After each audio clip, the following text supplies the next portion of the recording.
पंढरपूरची विठ्ठल मूर्ती ही माड्याला आली हे बरोबरच आहे. म्हणजे अफजल खानाच्या स्वारीच्या वेळेला त्या मूर्तीच्या रक्षणासाठी त्यावेळच्या लोकांनी, धुरीणांनी, बडव्यांनी ती माड्याला हलवली. त्या 1876 कोण्या एका माथे फिरून तिच्यावर दोंडा फेकला. त्या अपघाताने तिचा एक पाय भंगला. बडव्यांनी ती बदलली, भंगलेली किंवा काय असेल ती नादुरुस्त झालेली मूर्ती त्या कोसाव्याच्या प्रतापामुळं ती परत बसवली असं जे लोक म्हणतात ते शक्य नाही, कारण धर्मशास्त्र तसं करू देत नाही. आता इथे ढेरे यांनी बरोबर धर्मशास्त्राचा आधार घेतलेला आहे. या वर्णनात विशाल वक्षस्थळ, कौस्तुभमणी, श्रीवत्सलांचन, त्रिवली अशासारख्या वैशिष्ट्यांचे निर्देश आहेत. वक्षस्थळावरील मंत्राचा उल्लेख नाही.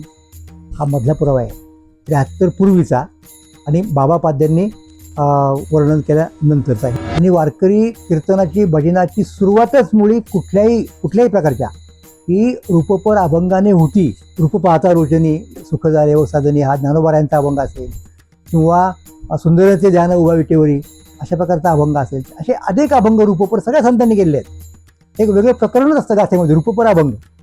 तर कुठल्याही रूपपर अभंगामध्ये अशा प्रकारच्या मंत्राचा उल्लेख नाही. तर संशोधन म्हणजे कल्पितांचा खेळ होईल आणि तो डॉक्टर ढेरे यांनी खेळलेला आहे विठ्ठल महासमन्वयमध्ये. विठ्ठलाच्या हृदयामध्ये विठ्ठलाचा मंत्र कशाला असेल ना, मला सांगा ना तुम्ही. विठ्ठल स्वतःच जप करतो का? रामाची मूर्ती मारुतीच्या हृदयामध्ये असते, लक्षात घ्या. तो फाडून दाखवतो छाती. रामाच्या हृदयात रामाची मूर्ती कशी असेल?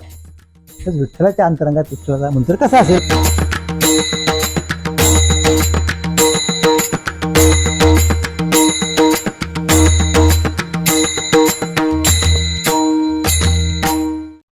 पुंडलिक वरद हरिविठ्ठल श्री ज्ञानदेव तुकाराम. मी सदानंद मोरे आणि आपलं स्वागतही करतो. अर्थात आपण वारकरी दर्शनमध्ये वारकरी संप्रदायाला प्राणभूत असलेलं जर कोणी असेल, काही असेल, तर तो म्हणजे श्री विठ्ठल आणि अर्थात पंढरपूरमधली श्री विठ्ठलाची मूर्ती. ती वारकरी संप्रदायाची निज खूण आहे, आयडेंटिटी आहे. आणि तीच जर नसेल जागेवरती तर वारकरी संप्रदायाच्या एकूणच, मी अस्तित्वाला नाही म्हणणार, परंतु तिची एक वारकरी म्हणून कल्पना असते आपली, तिला तडा जाणार, श्रद्धाविश्वाला हादरे बसणार वगैरे वगैरे.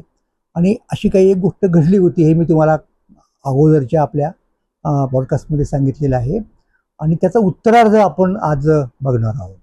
आणि काय सांगितलं मी, आपल्या नक्कीच लक्षात असेल की 81 साली डॉक्टर रामचंद्र चिंतामण ढेरे यांनी माढा इथे विठ्ठलाची आद्य मूर्ती आहे, पंढरपूरची आत्ताची जी मूर्ती आहे ती आद्य नव्हे, मूळ नव्हे, अशा प्रकारचा एक सिद्धांत मांडला. सिद्धांत म्हणण्यापेक्षा हायपोथेसिस म्हणूयात आपण घडीवर, पण त्यांच्या दृष्टिकोनातून ते सिद्धांतवत होतं म्हणून मी सिद्धांत म्हणालो.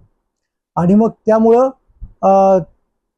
झालं काय माहिती आहे का, की आपोआपच म्हणजे तशी काही यांची इच्छा असेल तर काही कारण नाही, शक्यच नाही तसं ते.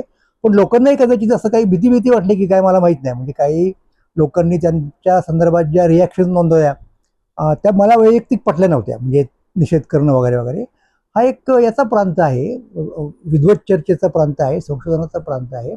आणि त्याच्यात जर कोणाला काही असं वेगळं वाटत असेल तर त्यांनी जरूर मांडावं. ते त्याच पद्धतीने प्रतिवाद होऊ शकतो, हे माझं म्हणणं होतं. परंतु लोकांच्याही भावना असतात, श्रद्धा असतात, त्याच्यामुळे काही लोकांनी तशा प्रकारच्या प्रतिक्रिया दिल्या, सभा वगैरे घेतली निषेधाची. व्यक्तिशः मला ते आवडलं नव्हतं, याची मी नोंद करतो या ठिकाणी. पण ते असो. मग मी त्या सह्याद्रीमध्ये लेख लिहिला, त्याच्यात मी काय सांगितलं हे मी आपल्या अगोदरच्या व्हिडिओत सांगितलेलं आहे. आता पुढे काय झालं माहिती आहे का, की नंतरच्या काळात जी काही चर्चा होत गेली वगैरे वगैरे, आणि त्यावेळेला डॉक्टर ढेरे हे काहीतरी मोठ्या प्रोजेक्टमध्ये होते.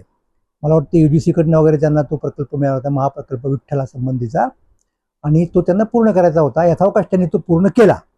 आणि 1983 साली श्री विठ्ठल एक महासमन्वय या नावाचा ग्रंथ त्यांनी प्रकाशित केला. आणि मला सांगायला आनंद आहे की त्या ग्रंथाची 7वी आवृत्ती आत्ता 2 दिवसांपूर्वीच पुण्यामध्ये प्रकाशित झाली. त्यांच्या वारसदारांनी एक संशोधन संस्था काढलेली आहे आणि त्याच्यामार्फत त्यांनी हा उपक्रम केला. मी त्यांचं अभिनंदन करतो त्यासाठी, कारण महाराष्ट्रासाठी हा अत्यंत महत्त्वाचा ग्रंथ आहे. असो, तर त्याप्रमाणे तो 83 साली तो ग्रंथ आला आणि अर्थात मी खूप उत्सुकतेने तो वाचला, काय म्हटलेलं आहे याच्यामध्ये वगैरे वगैरे.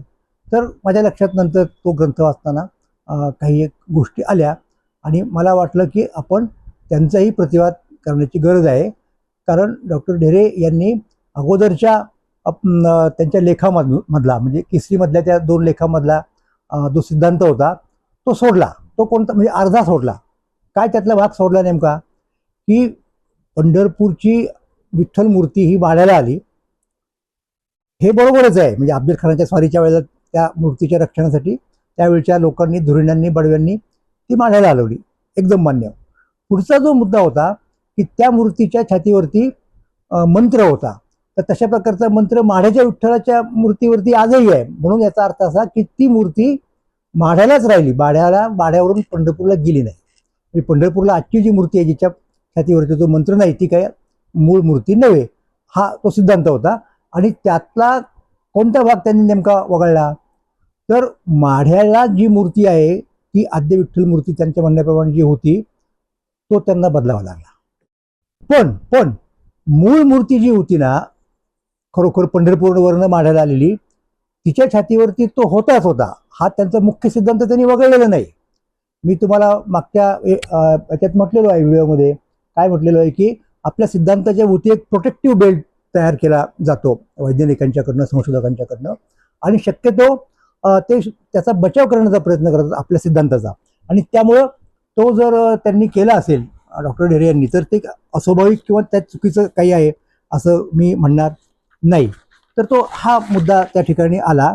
आणि मग पुढे काय झालं माहिती आहे का, डॉक्टर ढेरे यांनी आद्यमूर्तीच्या शोधात स्कांद पांडुरंग महात्म्यातील विठ्ठल वर्णनावरती भर दिला असून त्या वर्णनातील वक्षस्थळावरील मंत्र म्हणजेच आद्य विठ्ठल मूर्तीचे अनन्य साधारण लक्षण असे ते मानतात.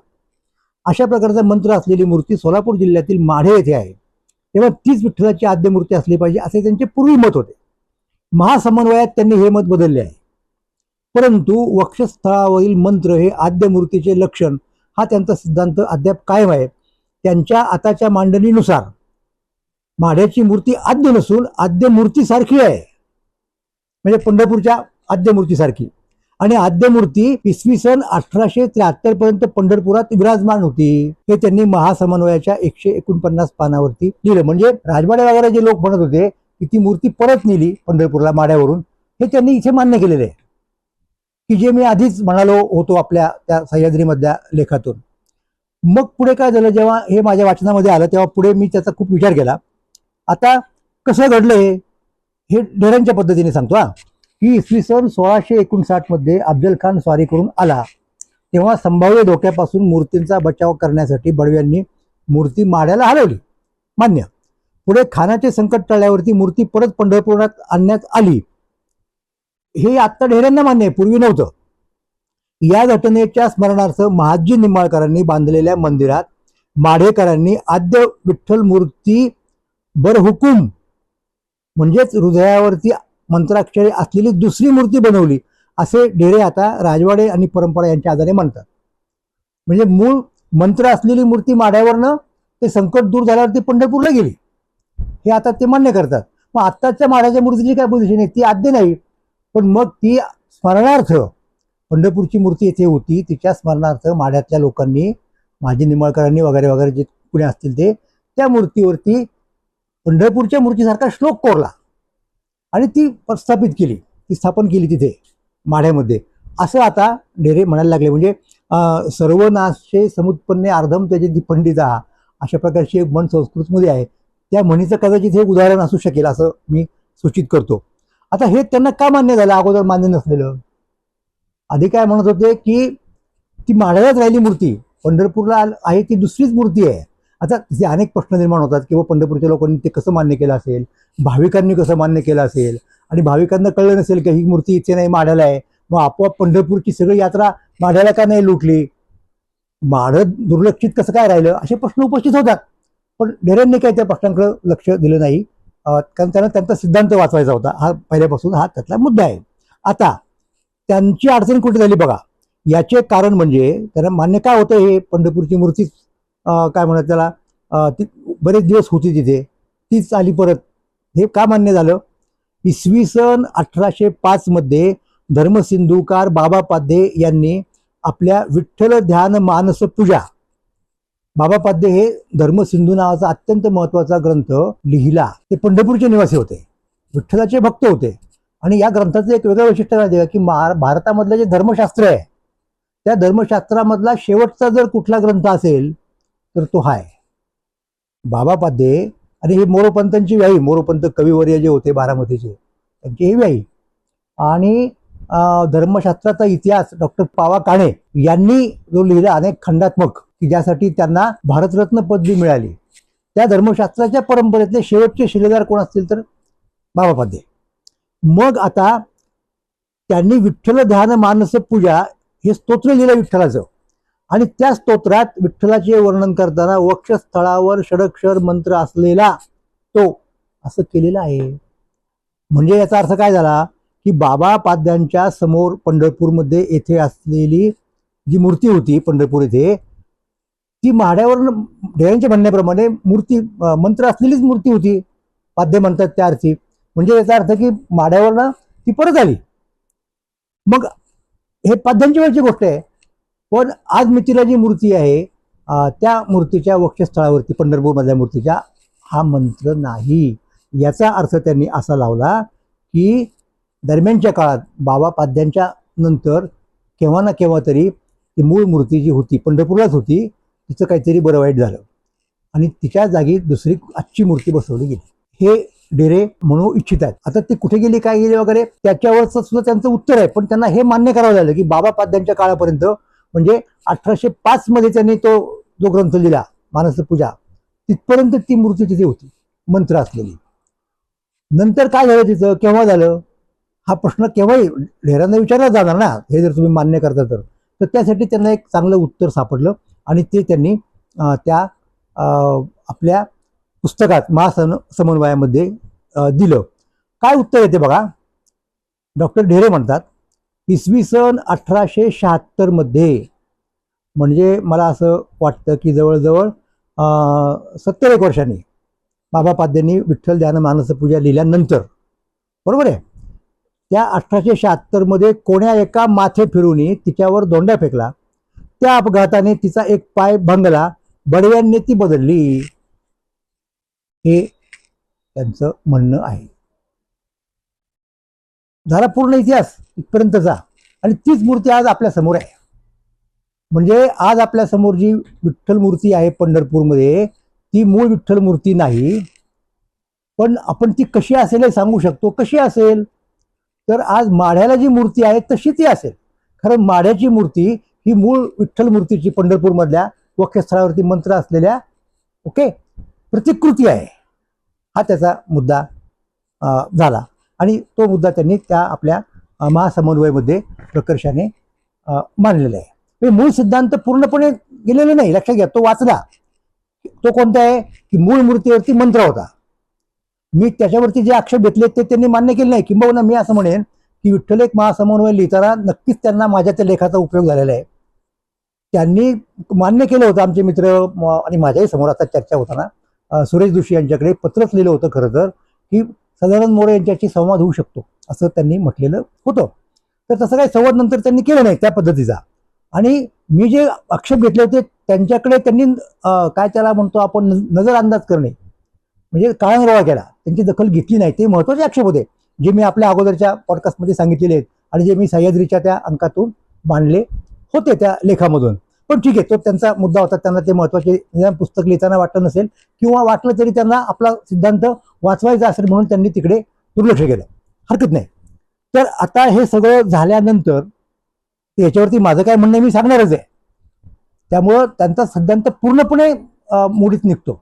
हा सुद्धा मुद्दा मोडीत निघणारच आहे बाबा पाद्यांच्या संदर्भातला आणि मूर्तीचा काय म्हणतात त्याला भंग केल्याचा.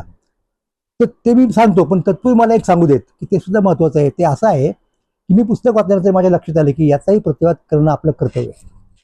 मग मी काय केलं असेल, मी पुण्यामध्ये आलो. मी त्यावेळेला अहमदनगरच्या एका कॉलेजमध्ये प्राध्यापकाची नोकरी करत होतो. तिथे भारत इतिहास संशोधक मंडळाचे अध्वर्यू डॉक्टर ग.ह. खरे, मोठे विद्वान, मोठे संशोधक वगैरे वगैरे, त्यांना भेटलो. त्यांची आमची फार जुनी ओळख. माझ्या वडिलांचे ते मित्रासारखेच होते, गुरुतुल्य असले तरी मित्रच होते.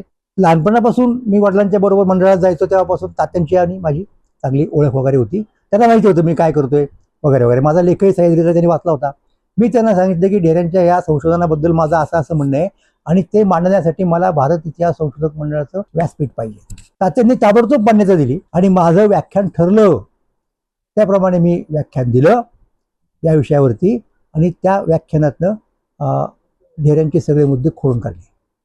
महासमन्वयमधले बातमी वगैरे येऊन गेली त्या काळामध्ये, पण सुदैवानं योगायोगानं त्यावेळच्या साप्ताहिक स्वराज्याचे संपादक आणि स्वराज्य साप्ताहिक म्हणजे दैनिक सकाळचं भावंड S.K. कुलकर्णी, तर S.K. कुलकर्णींनी त्याचं महत्त्व लक्षात घेऊन ते भाषण लेखरूपानं छापलं, प्रसिद्ध केलं स्वराज्यामध्ये. त्यामुळे त्याचं रेकॉर्ड झालं आणि अलीकडच्या काळात जुलै 2022 तो सगळा लेख स्वराज्यामध्ये आलेला आमचे मित्र हरिभक्तपरायण सचिन महाराज पवार यांनी त्यांच्या वारकरी दर्पण अंकामध्ये जुलै 2022 रिप्रिंट केला. तर ते बरं झालं की लोकांच्यापर्यंत तो राहिला. आता म्हणजे एका बाजूला ढेऱ्यांची 7वी आवृत्ती आणि माझ्या बिचाऱ्याचा लेख तो तिथे आलेला स्वराज्यामध्ये आणि नंतर इथे, याच्या व्यतिरिक्त काही त्याचा प्रसार नाही. त्यामुळं योग्य वेळेला मी हे सांगतोय असं माझ्या लक्षात आलं, याची ही गरज आहे. असो, तर मग त्या लेखात मी प्रतिवाद जो केला तो कसा आहे हे सांगितलं म्हणजे माझं काम झालं. हे पहा, आता ढेरे म्हणतात त्याप्रमाणे तो एक दुर्दैवी अपघात झाला महाराष्ट्राच्या धार्मिक सांस्कृतिक इतिहासामध्ये आणि तो 1876 तो झाला. वारीच्या अगोदरची गोष्ट ही थोडी. काय केलं त्यांनी, खरं तर तो असा आहे, मी ते सांगणारच आहे त्याच्याबद्दलचं, की त्याच्या बातम्या, त्या अपघाताच्या बातम्या 20 जुलै 1873 या दिवशी झालेला त्याची चर्चा, बातम्या ज्याला काय म्हणतो आपण, ते इंदू प्रकाश त्यावेळीची वर्तमानपत्र, ज्ञानोदय ठाण्यामधलं ज्ञानोदय, वराड समाचार इत्यादी तत्कालीन पत्रांमध्ये आढळते ती चर्चा आणि त्या बातम्या. त्या घटनेनंतर 10 वर्षांनी प्रसिद्ध झालेल्या बॉम्बे गॅझेटियरमध्ये, म्हणजे 1884 बॉम्बे गॅझेटियर जे प्रकाशित झालं, त्याच्यामध्ये सोलापूर जिल्ह्यासंबंधीचा मजकूर आहे. अधिक आहे तशा प्रकारचा मजकूर असण्याची प्रथा ब्रिटिशांनी गॅझेटियरच्या माध्यमातून निर्माण केलेली होती. डॉक्टर W हंटर यांनी ती सुरू केली, हेही आता तुम्हाला मी सांगतो. तर त्या मजकुरात, त्या लिखाणामध्ये चर्चा आहे, मतांतरं दिलेली आहेत. विशेष म्हणजे कारण ज्ञानोदय हे ख्रिस्ती धर्माकडं कललेलं किंवा ख्रिस्ती धर्माचा प्रचार करणारच पत्र होतं.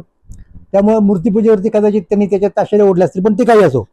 तर डॉक्टर ढेरे यांना या सर्व पुराव्यांची छाननी करून आपला अंतिम निष्कर्ष मांडावा असं वाटलेलं दिसत नाही.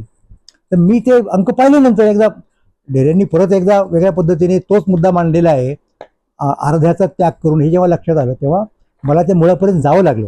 आणि हेही मला सांगू देत की ते जाण्यासाठी मला आमचे त्यावेळचे मित्र, ज्येष्ठ मित्र अर्थात डॉक्टर यदी फडके यांची फार मदत झाली. कारण त्यांच्यामुळे मला मुंबईमधल्या वेगवेगळ्या लायब्ररीमध्ये, आर्काईव्हमध्ये प्रवेश मिळाला. कारण तोपर्यंत मुंबईत मी अभ्यासाच्या निमित्ताने कधी गेलेलो नव्हतो. तर मी त्या यदी फडकेंचे आत्ताही परत एकदा आभार मानतो. असो काय झालं मग, 20 जुलै 1873 रोजी काही गोसावी मंदिरात आले होते. त्यातील एकाने मूर्तीवर धोंडा मारला किंवा मूर्तीचे पाय धरून तिला ढकलले, ती पडली आणि तिचा डावा पाय, गोटा आणि गुडघा यांच्या दरम्यान मोडला. डावा पायाला काहीतरी इजा झाली, तो थोडा फ्रॅक्चर झाला असा त्याचा अर्थ होतो. हे का घडलं, त्याला असं का करावं असं वाटलं? सदर गोसावी मूर्तीला फळाचा नैवेद्य दाखवत होता व विठ्ठलाने आपले फळ भक्षण करावे असे त्याला वाटत होते, पण तसे न झाल्याने त्याने हा प्रकार केला. त्यानंतर गावकऱ्यांनी मारहाण केली वगैरे अशी माहिती या वेगवेगळ्या अंकातून आपल्याला मिळते. ही दुर्दैवी घटना घडल्यानंतर बडव्यांनी 2-3 दिवस मंदिर बंद ठेवले आणि मूर्तीच्या पायामध्ये लोखंडी किंवा तांब्याची पट्टी घालून ती सांधून ठेवली. पोलादी असेल ते नक्की नाही, पण असं दोन्ही प्रकारचे वर्षन त्याच्यामध्ये आहेत. आणि पाठीमागून, आता पुढचा मुद्दा पहा बरं का, गुडघ्यापर्यंत तिला आधार किंवा टिकू ज्याला म्हणतो आपण किंवा धीरा तो दिला. आता हा एकूणच सारा प्रकार रहस्यमय वाटल्यामुळे बडव्यांनी मूर्ती बदलली असा एक प्रवाद त्या काळातही प्रचलित होता. आणि साहजिक आहे, गॅझेटियरकारांनी असं काही घडले नसल्याचा निर्वाळा दिलाय. पहा, अशा प्रकारची अफवा पसरली, परंतु त्यात काही तथ्य नाही असं गॅझेटियरमध्ये आलेलं आहे. म्हणजे ढेरेने हे पाहायला पाहिजे होतं ना, पाहिलं असतं तर कदाचित त्यांना असं वाटलं असतं की आपण हा सिद्धांत मांडू नये. पण ते असो, मूर्ती सांधली आणि बदलली अशी 2 मते प्रचलित असताना त्यातील एक स्वीकारण्यासाठी व दुसरा नाकारण्यासाठी जेवढा बळकट पुरावा द्यायला हवा तेवढा ढेरे देत नाहीत. ते फक्त मूर्ती बदलली एवढंच सांगतात. वरील दोन मतांचे प्रत्यंतर पाहताना 73 पूर्वीच्या म्हणजे 1873 पूर्वीच्या आणि नंतरच्या काही महत्वाच्या वस्तुस्थितींची नोंद घ्यावी लागते. त्या काळात कोणत्या वर्तमानपत्राचे काय मत होते एवढंच बघून याचा उलगडा करता येणार नाही. तर वस्तुस्थिती अशी आहे, सांगतो तुम्हाला एक एक. आजच्या विठ्ठल मूर्तीच्या पायावर डोके ठेवता येते. आपण पंढरपूरला गेलो तर आपल्याला विठ्ठल मूर्तीच्या पायावर डोकं ठेवता येतं, मस्तक ठेवून दर्शन घेता येतं. पायानं मिठी मारता येत नाही. किंबहुना कुठल्याही देवतेची अशी पद्धत नाही आहे देवतेच्या संदर्भात की तिचं दर्शन घेताना तिला मिठी मारायची. ही फक्त वारकरी संप्रदायाची पद्धत होती. हे मुद्दाम सांगतो तुम्हाला मी. तिला कवटाळता येत नाही. आता पंढरपूरच्या विठ्ठलाचे दर्शन घेताना पूर्वी मूर्तीच्या पायांना मिठी मारता येत असे. किंबहुना ही दर्शन पद्धती वारकरी संप्रदायाचं एक अनन्यसाधारण वैशिष्ट्य होतं. तुकाराम महाराज म्हणतात, नाही आडकाठी तुका म्हणे जाता भेटी, न बोलता मिठी उगाच पायी घालावी. आता तुम्ही म्हणाल की आता परत म्हणजे ढेऱ्यांच्या पद्धतीने पाहायचं झालं तर ढेरे म्हणतील की ते संतांचं भावदर्शन आहे, श्रद्धा विश्वासाचा भाग आहे, मनातला भाग आहे. तसं नाहीये. म्हणून वस्तुस्थिती ऐकणे या अभंगात वर्णन केल्याप्रमाणे यासाठी पुरावा आहे. तो कोणता तुम्हाला सांगतो, ऐतिहासिक पुरावा आहे. तो असा आहे की सवाई माधवराव पेशवे यांची रोजनिशी, या रोजनिशीत पंढरपूर येथील कमावीजदार चिंतो रामचंद्र कोणते असतील ते चिंतामण वगैरे त्यांचं नाव असेल, यास पाठवलेली 7 कलमी यादी किंवा याद आहे. पहिल्याच कलमाने भक्तास देवाला भेटण्याची बंदी केलेली असून फक्त मस्तक ठेवून नमस्कार करायला सांगितलेले आहे. बघा, अशा पद्धतीने करताच येऊ नये भेट, म्हणजे पायाला मिठी घालता येऊ नये. यामुळं त्यांनी काय केलं, काही एक त्या स्ट्रक्चरमध्ये बदल केला की जेणेकरून मिठी मारण्यासाठी जो अवकाश लागतो, स्पेस म्हणतो आपण, ती राहू नये. आणि इव्हन दर्शन जरी मस्तक ठेवून घ्यायचं झालं तरी एक अंतर जास्त पाहिजे. म्हणून त्या सिंहासनाची रुंदी ही पुढच्या बाजूला वाढवण्यामध्ये आली, विस्तार करण्यात आला की कुणीही सहजासहजी जवळ येऊ नये, फार जवळ, आणि आला तरी त्याला अशा पद्धतीने मिठी वगैरे घालता येऊ नये. हा त्याचा मुद्दा आहे. आणि आणखीनही काही रचनात्मक बदल त्या काळात करण्यात आले, म्हणजे 73च्या जे घटनेनंतर. ते कोणते? पूर्वी देवावरती छत्री होती, ती काढण्यात आली. पूर्वी 5 फण्यांचा सर्प, 3 मोर, व्याघ्र इत्यादींनी युक्त असलेली मोठी पीठिका उर्फ प्रभावळ होती, ती देखील काढण्यात आली. हल्लीची प्रभावळ जी आहे ना ती नंतरची आहे आणि पूर्वीच्या पेक्षा ती लहान आहे. नंतर 73 पूर्वी मूर्तीला केशर स्नान घालताना साखरेने चोळल्यानंतर गरम पाण्याने धुवून काढण्यात यायची मूर्ती. त्यानंतर गरम पाण्याऐवजी गार पाणी वापरण्यात येऊ लागले, कारण गरम पाण्याने काही एक गरम असल्यामुळे प्रक्रिया काहीतरी रासायनिक वगैरे होईल आणि मूर्तीची जी सांधेजोड केली होती तिला धक्का लागू शकेल. हा आणखीन एक बदल. म्हणजे 73 पूर्वीची स्थिती आणि नंतरची स्थिती याच्यामध्ये एवढा फरक का पडला? तर मूर्तीच बदलली असती तर फरक पडायचं काही कारण नव्हतं. पण ती मूर्ती मुळात दुरुस्त करून बसवण्यात आली, त्यामुळं काही एक दुरुस्ती करणं भाग पडलं. आता आणखीन एक मुद्दा सांगतो ज्याचा थेट माझ्याशी संबंध येतो, म्हणजे माझ्या आठवणीतली गोष्ट आहे. माझ्या लहानपणी देहू गावामध्ये श्रीमती बापट नावाच्या एक बाई होत्या आणि त्या बालविधवा होत्या. एका शाळेमधून त्या मुख्याध्यापक वगैरे म्हणून निवृत्त झाल्या आणि नंतर त्यांनी देहूला वास्तव्य केलं, देणगी दिली देवस्थानला आणि ओवरीमध्ये देवळातल्या त्यांची सोय करण्यात आली. तर सुशिक्षित वगैरे होत्या. तर त्यांची आमची कधीतरी त्यांचं बोलणं व्हायचं, आमचं चर्चा वगैरे व्हायची. तर त्यांनी एकदा बोलता बोलता सांगितलं की पंढरपूरची ती मूर्ती आहे ना तुमची, ती काहीतरी भंग झाली होती आणि त्यांच्या एका नातेवाईकाने दुरुस्त केली. म्हणजे मी ऐकलेली गोष्ट आहे, त्यामुळे ह्या अशा प्रकारच्या मुद्द्यावरती लक्ष ठेवायला काहीच हरकत नाही. आणि त्या अभिमानाने सांगायचे बाई ही गोष्ट की माझ्या एका नातेवाईकांचं, नातेवाईक नेमकं कोण, म्हणजे त्याचं नाव किंवा नेमकं नातं हे आत्ता काही माझ्या लक्षात नाही, पण तेव्हा मात्र त्यांनी पक्क सांगितल्याचं मला आठवतं. असो, आता तो त्यातला मुद्दा आहे. तेव्हा अशा काही गोष्टींकडे ढेऱ्यांचं लक्ष गेलं नाही. मग ते काय करतात अशा वेळेला, त्यांना हा मुद्दा खोडून काढायचा आहे की ती भंगलेली किंवा काय असेल ती नादुरुस्त झालेली मूर्ती त्या गोसाव्याच्या प्रतापामुळं ती परत बसवली असं जे लोक म्हणतात ते शक्य नाही. कारण धर्मशास्त्र तसं करू देत नाही. आता इथे ढेरे यांनी बरोबर धर्मशास्त्राचा आधार घेतलेला आहे. कसा ते पहा. मुद्दा असा आहे की ढेरे धर्मशास्त्राचा आधार घेतात. त्या संदर्भात धर्मशास्त्रानुसार भग्न मूर्ती पूजेचा विषय होऊ शकत नाही, तिचे विसर्जन करून नवी मूर्ती बसवावी लागते असा दंडक आहे. महासमन्वय पृष्ठ 149-150. त्यामुळे बडव्यांनी 73च्या प्रकारानंतर पूर्वीची मूर्ती विसर्जित केली आणि आज जी मूर्ती आहे ती नंतरची बसवली असं ते सूचित करतात. ठीक आहे, आपण डेऱ्यांना याचा फायदा देऊ, त्यांचा धर्मशास्त्राचा जो पुरावा आहे, बळकट पुरावा समजू आपण गडीवर, आणि तो मान्य करून पुढे काय. आता इथे बघा, त्याच पुस्तकामध्ये ते 136 पानावरती काय म्हणतात पहा. परत मुद्दा पंढरपूरच्या देवळाचा सेक्रेड कॉम्प्लेक्स, त्यांची जी भाषा आहे त्यांनी युरोपियन पद्धतीने काही काही गोष्टी इंट्रोड्यूस केला, त्याच्यामधली ती संकल्पना आहे. ते म्हणतात, आजच्या विठ्ठल मंदिरातील परिसरात परिसर देवतांमध्ये, मंदिरामध्ये अर्थात, जे गणेशासहित अष्टमातृकांचे 2 शिल्पपट नवग्रहपट म्हणून पूजले जातात, त्यापैकी शनी मंदिरातील एक शिल्पपट पूर्वी रुक्मिणी मंदिरात होता. बडवे उत्पात संघर्षात तो रुक्मिणी मंदिरातून हरवण्याचा निर्णय झाला, तेव्हा तिथून तो उखडीत असताना फुटला. तरीही तशाच भग्न स्थितीत त्या शिल्पपट्टाचे 2 खंड सिमेंटने जोडून दिले. या भग्न मातृपट्टकाचे नवग्रह म्हणून दर्शन पूजन करताना कोणाही दर्शनार्थीने असमाधान व्यक्त केलेले नाही. श्रद्धेचे भावनेचे विश्व वेगळे आहे. त्या श्रद्धामय दृष्टीने भरलेल्या अवस्थेत दर्शन घेत असताना या बाह्यबाबींचे भान उरत नाही, याची मला पुरेपूर जाणीव आहे. आता जी जाणीव त्या नवग्रह पट्टाच्या बाबतीत आहे, ती जाणीव विठ्ठल मूर्तीच्या बाबतीत त्यांनी का दाखवू नये. हे संशोधक मंडळी आपला सिद्धांत बळकट करताना, प्रोटेक्ट करताना काय काय गोष्टी करतात, हे याचं उदाहरण आहे. त्यामुळे त्यांनी जर न्याय लावायचं ठरवलं, तर जो न्याय नवग्रह पट्टाला लावला तोच विठ्ठलाच्या मूर्तीला लावला पाहिजे.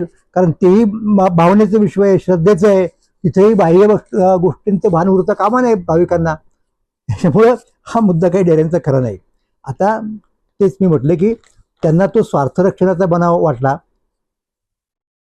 ती दुसरी विक्रमगाथा त्यांनी स्वीकारली नवग्रह पट्टाची, हे थोडं आश्चर्यकारक आहे. पण असो, पुढे आणखीन महासमन्वयातील विठ्ठल आणि ख्रिस्ती धर्मप्रसारक या प्रकरणात ढेरे यांनी दंभहारक या तत्कालीन मासिक पत्राच्या पुस्तक 2 अंक 10 25 जुलै 1873च्या अंकाचा संदर्भ दिलेला आहे. आता पावर का पुढचा मुद्दा. अर्थात या संदर्भाचा बडव्यांनी मूर्ती बदलली हे सिद्ध करण्यासाठी काही उपयोग होत नाही, बरोबर आहे ना. कारण ही ज्या दिवशी काही ती गोष्ट घडली 20 तारखेला जुलैच्या, त्याच्यानंतर 25चा जो अंक आहे. आता पाहिजे मुंबई मराठी ग्रंथ संग्रहालयात मी वरील अंक पाहिला, पण त्यात मला डॉक्टर ढेरे यांनी उद्धृत केलेला मजकूर आढळला नाही. पण तो ठीक आहे. 20 जुलैला मूर्तीला इजा होणं आणि लगोलग ज्ञानप्रकाश सोबत पत्रिका या पत्रांनी विठ्ठलाची हेळना करणं, आणि 25 जुलैला दंभहारकाने त्याचा समाचार घेणं, त्या 2 पत्रांचा ख्रिस्ती प्रकारच्या, एवढी गतिमानता भारतीय पत्रकारितेला 19व्या शतकात कशी आली. समाज माध्यमं जर असती, आजचं तंत्रज्ञान जर असतं, मोबाईल वगैरे, तर कदाचित ते शक्य झालं असतं. त्या काळात 5 दिवसांमध्ये एवढ्या घटना घडणं हे अशक्यप्राय आहे. म्हणजे काहीतरी गफलत होते. संदर्भ देण्याच्या बाबतीत ढेरे यांची काहीतरी गफलत झालेली दिसते. दंभहारकच्या या अंकाची व्याप्ती पृष्ठ 181 ते 202 आहे, व नंतर लागलीच 11व्या अंकाची सुरुवात झाली आहे सरकपणे. या अंकात एक गोष्ट मात्र अशी आहे की दुसऱ्या एका बाबतीत ते ढेरे यांच्या विरोधात जाते. ती गोष्ट बघा, कुठले पुरावे कुठे मिळतात. कोणती गोष्ट तुम्हाला सांगतो. तत्कालीन मराठी कवी आणि सनातनी शास्त्री पंडितांचे आध्वर्यू विठोबांना दप्तरदार हे 1873चा प्रसंग घडण्यापूर्वीच मरण पावले होते.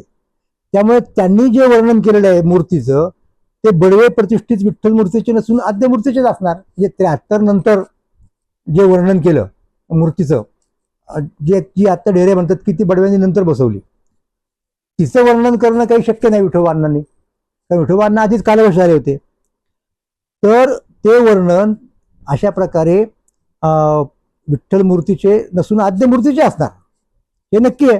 या वर्णनात विशाल वक्षस्थळ, कौस्तुभमणी, श्रीवत्सलांचन, त्रिवली अशासारख्या वैशिष्ट्यांचे निर्देश आहेत. वक्षस्थळावरील मंत्राचा उल्लेख नाही. हा मधला पुरावा आहे 73 पूर्वीचा आणि बाबा पाद्यांनी वर्णन केल्यानंतरचा. हे मला तुम्हाला सांगायचं आहे. आता मी आणखी काही गोष्टींकडे लक्ष वेधतो. सगळ्या संतांनी विठ्ठलाच्या संदर्भात विठ्ठलाच्या रूपाचं वर्णन करणारे अभंग रचलेले आहेत. त्याला रूपपर अभंग म्हणतात. आणि वारकरी कीर्तनाची भजनाची सुरुवातच मुळी कुठल्याही प्रकारच्या ही रूपपर अभंगाने होती. रूप पाहता रोचनी सुख झाले व साधनी हा ज्ञानोबारायांचा अभंग असेल, किंवा सुंदरते ध्यान उभा विटेवरी अशा प्रकारचा अभंग असेल. असे अनेक अभंग रूपपर सगळ्या संतांनी केलेले आहेत. एक वेगळं प्रकरणच असतं गाथेमध्ये रूपपर अभंग. तर कुठल्याही रूपपर अभंगामध्ये अशा प्रकारच्या मंत्राचा उल्लेख नाही, हे मी मुद्दाम सांगतो. म्हणजे मला सांगा, संतांनी काही कट रचला होता की काय, की हे अभंग जे आहेत त्या अभंगामध्ये त्या वक्षस्थळावरील मंत्राचा उल्लेख येताच कामा नये? हे ढेऱ्यांनी याचाही विचार करायला पाहिजे होता की असं का होतंय नेमकं, मग खरोखर तो मंत्र होता की नाही, हा त्यातला एक महत्त्वाचा मुद्दा आहे.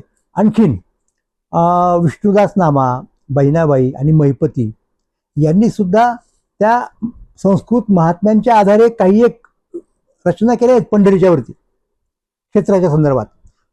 त्यातलं कुणीही मंत्राक्षरांचा उल्लेख करत नाही. इतकंच नव्हे तर 1635 साली अमृतानुभवावरती नित्यानंदी टीका लिहिणारे, लक्षात घ्या, ज्ञानेश्वर भक्त शिवकल्याण हे पंढरपूरला होते आणि ती टीका त्यांनी पंढरपुरातच लिहिली. विठ्ठलमूर्ती ते पंढरीचे निवासी असल्यामुळं त्यांच्या नित्यदर्शनामध्ये होती आणि त्यांनी त्यांच्या टीकेत विठ्ठलमूर्तीचा उल्लेख केलाय, वर्णन केलंय, पण तिथे सुद्धा कुठेही मंत्रमालेचा उल्लेख केला नाही, मंत्राचा उल्लेख केला नाही. सुमनमालेचा उल्लेख मात्र ते करतात, म्हणजे गळ्यातल्या पुष्पहारांचा. आणि कल्पना आहे तुम्हाला, तशा प्रकारचे हार विठ्ठलाला रोज घातले जातात आणि ते सुद्धा त्यांनी पाहिले आणि वर्णन केलं, पण मंत्रमालेचा किंवा मंत्राचा उल्लेख त्यांनी केलेला नाही. म्हणजे हा तो मुद्दा आहे. आणखीन एक मुद्दा आहे की प्रल्हाद महाराज बडवे, की ज्यांच्या काय म्हणतात त्याला, प्रल्हाद महाराजांनी स्कांदपुराणाच्या आधारे एक महात्म्य लिहिलेलं आहे मराठीतून, आणि स्कांदपुराणाच्या प्रामाण्याची प्रतिष्ठा करण्यासाठी ढेरे त्याचा उपयोग करतात प्रल्हाद महाराजांनी दिलेल्या महात्म्याचा. पण प्रल्हाद महाराजांच्या महात्म्यात त्या मंत्रमालेचा उल्लेख नाही, हे मात्र ढेरे टाळतात. आता शिवकल्याण किंवा प्रल्हाद महाराज यांच्यावरती भावदृष्टीचा आरोप नाही करू शकत तुम्ही, ते पाहत होते प्रत्यक्षात. प्रल्हाद भाऊ तर रोज त्याची पूजा करायची आहे त्या मूर्तीची, लक्षात घ्या. तेव्हा तिथं ते उल्लेख करत नाही, तितके महत्वाची गोष्टचा उल्लेख त्यांनी केला नाही. असं कसं झालं असतं बरं? याचा अर्थ हेच एकच होतो की तशा प्रकारचा मंत्र नव्हताच कधी. असो, तर अशा काही काही गोष्टी आहेत सगळ्या. आणि आणखीन एक गोष्ट मला सांगायची आहे की स्थळ पुराणांना महत्त्व दिलं पाहिजे काही प्रमाणात, जे अजिबात दिलं जात नव्हतं, हे म्हणणं मला डॉक्टर ढेरे यांचं मान्य आहे. आणि स्कंदपुराणामधील महात्म्य किंवा स्कंदपुराणाचा दावा करणारं महात्म्य हे पंढरपूरचे अतिप्राचीन साधन आहे, हे ते म्हणतात. आणि ते सिद्ध करण्यासाठी त्यांनी खूप मदत सुद्धा घेतली. आपण तेही ग्राह्य धरू. अर्थात त्याच्यात काही प्रक्षेप झाले असतील, विशेषतः 4थ्या अध्यायानंतर. हे मी किंवा 4थ्या अध्यायानंतरच असेल सगळं, पण तो मुद्दा आपण सोडून देऊ. आता मीच म्हणत नाही असं, मी ज्यावेळेला हा मुद्दा मांडला माझ्या पहिल्या लेखात, त्यावेळेला माझ्यापुढे बाकी काही फारशा गोष्टी नव्हत्या, मी आपला एक तो तर्क केला. पण मला तुम्हाला सांगू देत की डॉक्टर ढेरे यांच्या 50शीच्या गौरव ग्रंथामध्ये डॉक्टर रापाम गोसावी यांचा एक लेख आहे त्या महात्म्यावरती. रापा गोसावी हे पुणे विद्यापीठाच्या संस्कृत अध्ययन केंद्राच्या ग्रंथालयाचे प्रमुख होते आणि फार विद्वान होते. अनेक लेख त्यांनी लिहिलेले आहेत महत्त्वाचे. तर ते रापा गोस्वामी, त्यांचा लेख नेमका ढेऱ्यांच्याच याच्यात छापला गेला गौरव ग्रंथामध्ये. पण त्या सूचनेला मी जे सूचित केलं होतं प्रक्षेप असेल, त्याला गोस्वामी यांनी दुजोरा दिलेला आहे. हा त्यातला एक मुद्दा आहे. याचा अर्थ काय होतो की महात्म्य जरी काही प्रमाणामध्ये जुनं आहे मान्य केलं, काही प्रमाणात त्याचा स्वीकारायला लागेल, तो काय म्हणतात त्याला पुरावा स्वीकारला, तरी त्याच्यातली सगळी माहिती जशीच्या जशी स्वीकारली असं होत नाही. स्थळ पुराणांचं महत्त्व मान्य करून सुद्धा तारतम्याचा भाग असतो की नाही, तो आपल्याला कुठेतरी बाळगावाच लागतो. कंद महात्म्यामध्ये ज्याप्रमाणे मंत्रमाला असल्याचे उल्लेख आहेत, त्याप्रमाणे विठ्ठलाच्या हातात गदा आणि खड्ग असल्याचे सांगते. आणि ते पहिल्या अध्यायामध्येच आहे, म्हणजे पहिल्या 4 मध्ये नक्कीच पहिले 4 अध्याय ऑथेंटिक आहेत. मग कुठे गेली ती गदा, सांगा मला, कुठे गेलं ते खड्ग विठ्ठलाच्या हातातलं? जर तुम्हाला महात्म्यानुसार मंत्र खरा मानायचा असेल विठ्ठलमूर्तीच्या हृदयावरचा, वक्षस्थळावरचा, तर गदा आणि खड्ग गेलं कुठं? कुणी चोरून नेलं. ढेऱ्यांना त्याचं उत्तर देणं भाग होतं, त्यांनी दिलेलं नाही, हे लक्षात घ्या. डॉक्टर ढेरे या गोष्टीचा सकार उल्लेख करत नाहीत. तसेच अद्यापही वैशिष्ट्य पाहायला मिळते अशा अर्थाची स्कंद पुराणातील म्हणजे स्कंद महात्म्यातील वाक्य उद्धृत करतात. आणि ढेरे मग काय म्हणतात पुढे की प्रत्यक्ष प्रमाणाने, म्हणजे संतांप्रमाणे भावदृष्टीने नाहीये ते सांगतात. मग तसं जर असेल तर आणखीन काही गोष्टी आहेत त्या महात्म्यांमध्ये, त्याही प्रत्यक्ष प्रमाणानेच ज्ञात झालेला असणार. त्याचं काय, याचाही खुलासा करायला पाहिजे. त्या गोष्टी अशा आहेत. उदाहरणार्थ, 1, अद्यापही तेथे धूप आणि धूर दिसतो. अद्याप रात्री जे शब्द ऐकू येतो, म्हणजे प्रत्यक्षच प्रमाणे ना, ऐकू येणं हे श्रवणेंद्रियानं. अद्याप रात्री देवांनी केलेला घंटानाद ऐकू येतो. आहे का बरं हे खरं? कुठे गेला घंटानाद? कुठे गेला जय शब्द? अरे महात्म्यांनी केलेल्या गोष्टी आहेत सगळ्या, मग त्या खऱ्या नसतात अनेक वेळेला.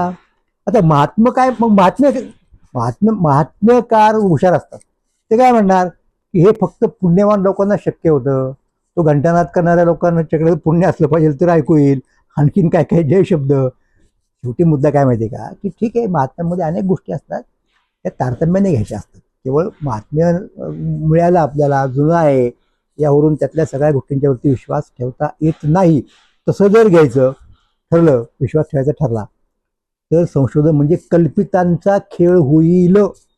आणि तो डॉक्टर ढेरे यांनी खेळलेला आहे विठ्ठल महासमन्वयमध्ये. असो, आणखीन काही गोष्टी सांगतो. स्कंद महात्म्यात बहुतेक महत्वाच्या देवतांचे वेगवेगळे मंत्र जोडून दिलेले आहेत. तिथे त्या कॉम्प्लेक्समध्ये सुद्धा काही देवता आहेत ना, आणि कॉम्प्लेक्समध्ये जरी नसल्या, सेक्रेट कॉम्प्लेक्स देवाच्या परिसरामध्ये विठ्ठलाच्या, तरी त्या देवतांचे मंत्र असले पाहिजेत. पहा, दशाक्षरांच्या मंत्राची ब्रह्मपत्नी देवी, ब्रह्मपत्नी आहे कोणीतरी, तर तिचा दशाक्षरी मंत्र आहे, हे स्कंद महात्म्य सांगतो. एकाक्षर मंत्राची भुवनेश्वरी, स्कंद महात्म्य सांगतो. 32 अक्षरी मंत्राचा क्षेत्रपाल, हे स्कंद महात्म्य सांगतो. दशाक्षरी मंत्राची दुर्गा म्हणजे स्कंद महात्म्य सांगतो. मग आता ही जर थिअरी मान्य केली तर दुर्गेच्या वक्षस्थळावरती दशाक्षरी मंत्र पाहिजे, क्षेत्रपाळाच्या मस्तकावरती 32 अक्षरी, मस्तकावर छातीवरती 32 अक्षरी पाहिजे, भुवनेश्वरीच्या वक्षस्थळावरती एकाक्षर मंत्र पाहिजे, ब्रह्मपत्नीच्या म्हणजे ब्रह्मदेवाच्या पत्नीच्या वक्षस्थळावरती दशाक्षरांचा मंत्र पाहिजे. ते आहेत का? ते नाहीत ना. म्हणजे त्यातली गोष्ट कशी झाली माहिती का, जर प्रत्येक देवतेला असा मंत्र असेल तर विठ्ठलाला असला पाहिजे असं त्या महात्म्यकाराला वाटलं असणार. त्याने दिला एक लावून त्याच्या पद्धतीने. ही त्याची थिअरी आहे, लक्षात घ्या. हे त्याचं स्पष्टीकरण आहे. तर तो मंत्र षडाक्षरी त्यांनी सांगितला. आता हा मंत्र कोण जाणतो? आता पुढची गंमत बघा. इथे डेऱ्यांचा सिद्धांताचा डोळा पूर्णपणे कोसळतो. हा मंत्र विठ्ठलाच्या मोक्षावरचा मंत्र कोण जाणतो? महात्म्यकार सांगतात की फक्त विठ्ठलच जाणतो. मग अशा मंत्राचा काय उपयोग हो? आणि त्याच्यावरती मी तुम्हाला श्रीधर स्वामींनी ते दिले मराठीमधल्या महात्म्यात. षडबीज तो मंत्र, हृदयी धरी राजीव नेत्र, जाणती योगी पवित्र परमगुह्य असे तो. श्रीधर स्वामींनी जरा एक्सटेंड केलं की विठ्ठल जाणतो, पण शिवाय जे पवित्र योगी आहेत ना ते जाणतात. अहो, आता समोरासमोर जर मंत्र दिसत असेल कोरलेला, कोणाच्याही चक्षुला दिसणार ना. योग्यांची अतिंद्रिय दृष्टी कशाला पाहिजे, कशाला सिद्धी प्राप्त पाहिजे, पण तो नाही दिसत. म्हणून त्याला श्रीधरांना अशी संगती लावावी लागली. त्यांना कळतंय की तसा काही मंत्र नाही. मग कोणाला जाणता येईल? तो एक तर विठ्ठल जाणेल किंवा योगी जाणतील, असा तो मंत्र आहे. आता आता आता पुढची गोष्ट तुम्हाला सांगतो.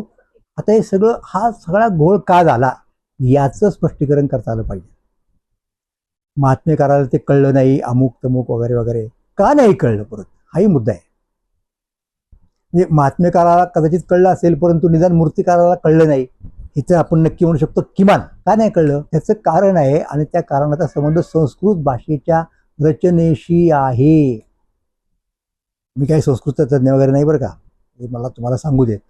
पण संस्कृतमध्ये काय गंमत माहिती का, निदान या संदर्भात आपण जे शब्द वापरतोय, तर संस्कृत भाषेमध्ये सप्तमी विभक्ती जी आहे ना ती फसवी आहे. फसवी म्हणजे काय माहिती का, तिला 2 अर्थ असतात. म्हणजे उदाहरणार्थ देव शब्द आहे, अकारांत पुल्लिंगी, तो चालवतो आपण. तर देवे हे सप्तमीचं एकवचन. आता देवे शब्दामध्ये जी विभक्ती म्हणजे सप्तमीमध्ये आपण तो शब्द आहे, अर्थ त्याचा त्या विभक्तीच्या शब्दाचा आत आणि बाहेर असा दोन्ही होतो. तसंच हृदय हा शब्द आहे, तर त्याचा अर्थ हृदयात आणि हृदयावर असाही होतो. वक्षे शब्दाचा अर्थ छातीवर आणि आतमध्ये म्हणजे हृदयात, छातीच्या आतमध्ये जे असतं ते असाही होतो. त्यामुळं कदाचित पूर्वीच्या काळात जेव्हा केव्हा लोक असं म्हणत असतील की वक्षे तो मंत्र कुठे आहे, म्हणजे हृदय, खरं तर हृदय, तर तो मंत्र हृदयात आतमध्ये असा कदाचित अर्थ असेल. पण ह्या दुसऱ्याही प्रकारचा अर्थ लावायला संधी मिळाली ना, किंवा गैरसमजाने लागला असेल तो, आणि मग त्याला असं वाटलं, ज्या कुणी हा उद्योग केला, की तो मंत्र आतमध्ये असल्यापेक्षा तो गुह्य असेल तर परत आतमधला असेल ना, हृदयामधला, तो वरती असला पाहिजे, आणि तो वरती आणला. म्हणजे जो मंत्र गुप्त हृदयात वगैरे आहे, तो त्याने काय केला, त्या छातीवरती तो कोरून टाकला. आणि दुसरा मुद्दा असा आहे की विठ्ठलाच्या हृदयामध्ये विठ्ठलाचा मंत्र कशाला असेल ना, मला सांगा ना तुम्ही. विठ्ठल स्वतःचाच जप करतो का? आमच्या तत्वज्ञानाच्या विद्यार्थ्यांना माहिती आहे, अभ्यासकांना माहिती आहे की अरिस्टॉटलचा जो देव आहे की नाही, ईश्वर, त्याच्या ह्याच्यातला गॉड, ग्रीक तत्ववेत्ता अरिस्टॉटल, हा सर्वज्ञ आहे, त्याला सगळं ज्ञान आहे. बरं, तो परफेक्ट आहे, म्हणजे म्हणजे परिपूर्ण आहे, त्याला काही मिळवायचं नाही. त्यामुळे तो कशाचं चिंतन करत नाही. आपण कशाचं चिंतन करतो? आपल्याला जे पाहिजे असतं, जे नसतं आपल्याकडे, त्याला आपण प्रयोजन म्हणतो, टिलिओलॉजिकल कॉज म्हटलं जातं त्याला, पर्पज अरिस्टॉटलच्या तत्वज्ञानाच्या त्या क्षेत्रामध्ये. म्हणजे चतुर्विध कारण मीमांसा त्याची आहे, पण त्याच्या तपशिलात जात नाही. तर म्हणून आपल्याला विचार करावा लागतो कशाचा तरी, बाहेरच्या गोष्टीचा. पण देव काय करतो मग? कारण देवाला काहीच मिळवायचं नाही, तो परिपूर्ण आहे ईश्वर. मग चिंतन करतो, तो स्वतःच चिंतन करतो. ही अरिस्टॉटलची कल्पना आहे. तशी मला नाही वाटत की विठ्ठलाची कल्पना असली पाहिजे की विठ्ठल स्वतःच चिंतन करतोय, आपलाच मंत्र आपण जपतोय. पण हा विक्रम त्या महात्म्यकारांनी, मूर्तिकारांनी वगैरे केला असं आहे.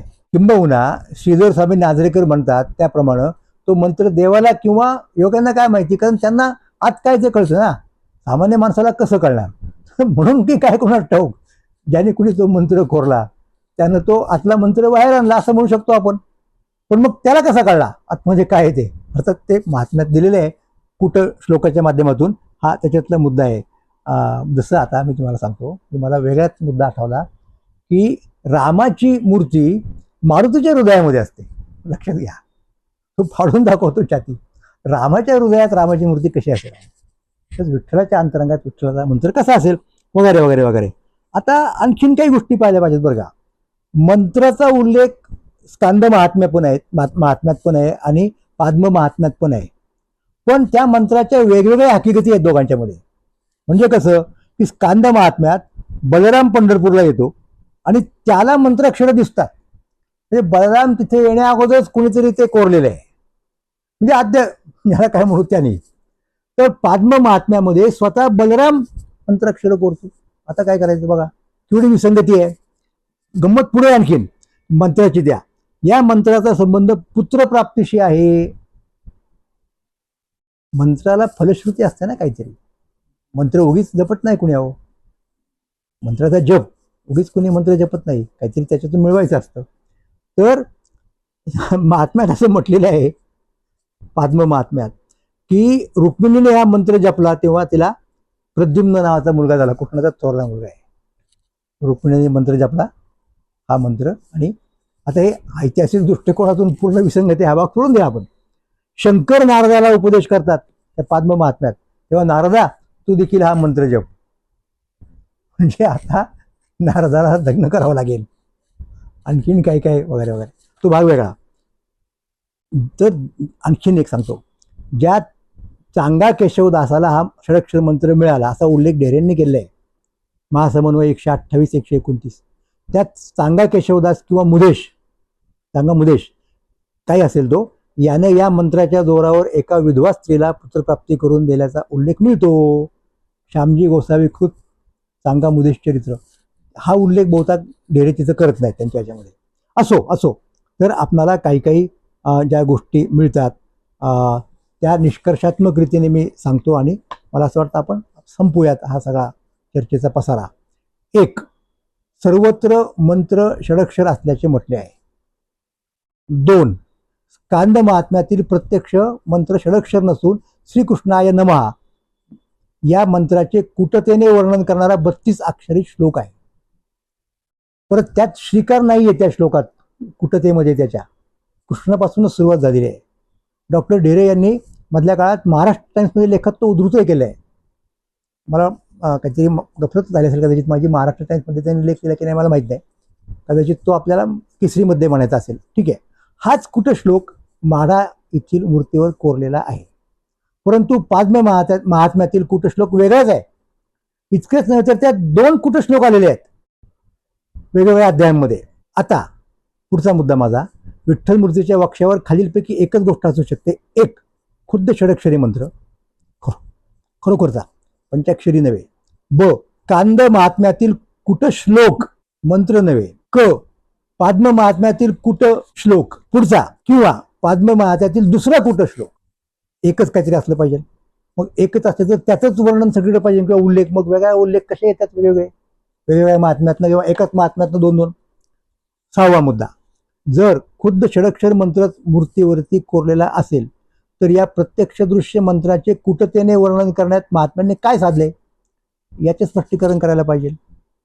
7वा मुद्दा माझा, षडक्षर मंत्राचे कुटतेने वर्णन करण्यात काही गैर नाही असे गृहीत धरले तर ज्या मंत्राचे कुटतेने वर्णन करण्यात आले तो एकच एक, कृष्णाय नमः असल्याने पाद्म महात्म्यातल्या कुटश्लोकातून तोच मंत्र निष्पन्न व्हायला पाहिजे. पण समजा दुसराच मंत्र निघाला किंवा निघालेलाच आहे तर तो पाद्म महात्मेकारांच्या आज्ञानाने असे म्हणून ढेरे यांनी आपल्या सिद्धांताचा दोन्ही विमत उचलून ठेवला. म्हणजे उद्या असं कोणी ढेऱ्यांच्या पुढे पाद्म महात्म्याचा श्लोक नसावा बहुतेक करून, मला माहित नाही. पण समजा त्याच्यातून काही वेगळं निष्पन्न झालं कृष्णाय नमःच्या ऐवजी दुसरा, तर तो त्याने आज्ञानाने लिहिला. म्हणजे आपल्या सिद्धांताचा बचाव करण्यासाठी किती कडेकोट बंदोबस्त करतात संशोधक मंडळी, कसे बुरुज उभे करतात. म्हणजे तटबंदी ज्याला म्हणतो आपण, हे लक्षात येईल.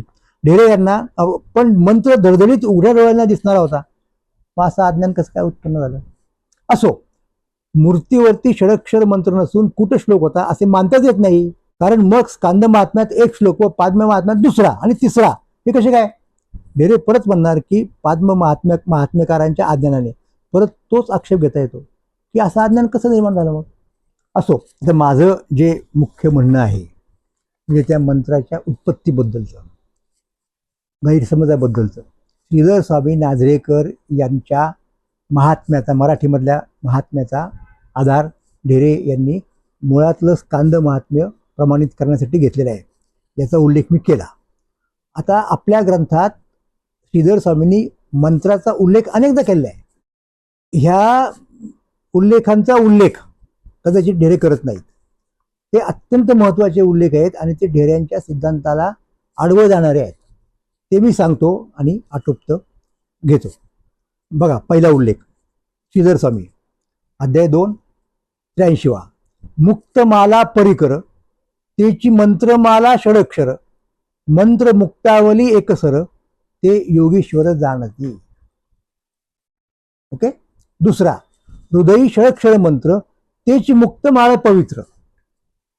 या ओव्यांमधून श्रीधर स्वामी हे मंत्राक्षरांसाठी मंत्रमाला हा शब्द वापरतात आणि ही मंत्रमाला म्हणजेच मुक्तामाला असं ऐक्य सांगतात.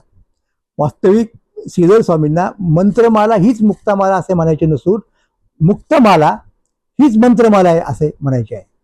ढेरे त्याची उलटापालट करतात. इतकंच नव्हे तर केसरीमधील पूर्वोक्त लेखात मांडणी करताना त्यांनी मंत्रमाला या शब्दाचा वारंवार उपयोग केला आहे व महासमन्वयात तो शक्यतो टाळलेला आहे. इतकंच नव्हे तर त्याच्या पुढे राहून श्रीधर स्वामी हे वर्णन साक्षात पाहून केलेले आहे. त्यांनी जे केलं ते की मूळ संस्कृतचे ते मराठीत केवळ अवतरण घडवित आहेत, हे स्पष्ट सांगता येत नाही अशी शंका त्यांनी व्यक्त केली. म्हणजे आता श्रीधर स्वामी पंढरपूरचे रहिवासी, 80 वर्ष आयुष्य पंढरीत व्यतीत केलं, 80व्या वर्षी देह ठेवला, असं असताना श्रीधर स्वामींच्या विवेचनावरती ढेरे शंका घेऊच कसे शकतात. त्यांच्या लक्षात आलं की आपण लेखात उभा केलेला साक्षीदार उलटलेला आहे, त्यामुळे महात्म्यात ते त्याच्या प्रामाणिकपणावरती संशय घेऊन त्याला बाजूला करतात.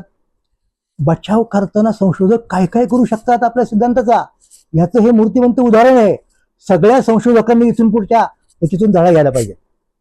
हा काही फक्त वारकऱ्यांच्या किंवा आणखीन कोणाच्या श्रद्धाविश्वाचा भाग नाहीये, लक्षात घ्या. सश्रद्धपणेचा मुद्दा नाहीये, हा ऐतिहासिकतेचा सुद्धा मुद्दा आहे. मी आपणापुढे हे जे मांडतोय ते सश्रद्ध वारकरी म्हणून नाही मांडत आहे. मी कुठेतरी संशोधनाच्या क्षेत्रात एक स्थान असलेला, मिळवलेला बरा वाईट अभ्यासक संशोधक या नात्याने मांडतोय, याची आपण नोंद घ्यायला पाहिजे. आणि अर्थात शेवटचा मुद्दा असा असेल माझा की हा मंत्र मुळात तिथे कसा येऊ शकला, हे मी मागच्या आपल्या पॉडकास्टमध्ये भगदत्त आणि कृष्ण आणि अर्जुन यांची महाभारतातील गोष्ट द्रोणपर्वातील उद्धृत करून सांगितलेले आहे आणि तो पूर्णपणे सोडवलेला आहे. त्यामुळे आत्ता याच्यानंतर जोपर्यंत माझा कोणी प्रतिवाद करत नाही तोपर्यंत ढेरे यांचा सिद्धांत मी पूर्णपणे खोडलेला आहे, असंच चित्र मला असं वाटतं की अभ्यासकांच्या पुढं जायला पाहिजे. त्यामुळं त्यांचा जो 7व्या आवृत्तीतला प्रकाशित झालेला ग्रंथ श्री विठ्ठल एक महासमन्वय, तो वाचताना ग्रंथ चांगला आहे, महत्त्वाचा आहे, पण तो वाचताना निदान विठ्ठल मूर्तीच्या संदर्भात संशोधन त्यांचं पूर्ण चुकीचं आहे हे गृहीत धरून वाचावं अशी मी वाचकांना शिफारस करतो. धन्यवाद. इतिहासाचार्य राजवाडे यांनी समर्थांचं महत्त्व सांगण्याच्या नादामध्ये तुकोबा आणि समर्थ यांची तुलना केली. आता राजवाड्यांची जातीविषयक मतं लोकांना माहिती असल्यामुळं आपोआपच इतरांनी त्याचं सगळं जातीय पद्धतीने विश्लेषण केलं, हे स्वाभाविक होतं. त्याची परिणती कशात झाली पाहणं, जातीय तेढ ज्याला म्हणतो आपण, ती निर्माण होण्यात झाली. म्हणजे कसं, अगदी साधं पुढचं एक उदाहरण सांगतो तुम्हाला. टिळकांचं नेतृत्व जोमात असतानाच गांधीजींचं नेतृत्व उदयाला आलं. त्यावेळेला पुण्यामधले टिळकांचे एक अनुयायी भालाकार भोपटकर असं म्हणाले की लोकमान्य टिळक म्हणजे रामदास स्वामी आधुनिक काळातले, आणि महात्मा गांधी म्हणजे तुकोबा. आणि ते करताना त्यांनी तुकोबांच्या संबंधी काहीतरी शब्द वापरले, टाळपेट्या वगैरे. आता असं जर लोक म्हणायला लागले तर काय होणार? बरं, भालाकर तिथे थांबले नाहीत, ते पुढे असंही म्हणाले की म्हणून टिळक जिथे राहतात त्याला म्हणजे गायकवाड वाड्याला असं नाव द्यावं. अशा पद्धतीने सगळ्या ठिकाणी लोक जातीय पद्धतीने समाजकारण, राजकारण, अकॅडमिक्स, तेव्हा तो जो काळ आहे ना 1920 ते 1930च्या दरम्यानचं दशक, हे महाराष्ट्रामध्ये जातीय दशक आहे. 100 वर्ष आपण त्याला पूर्ण करतोय आज.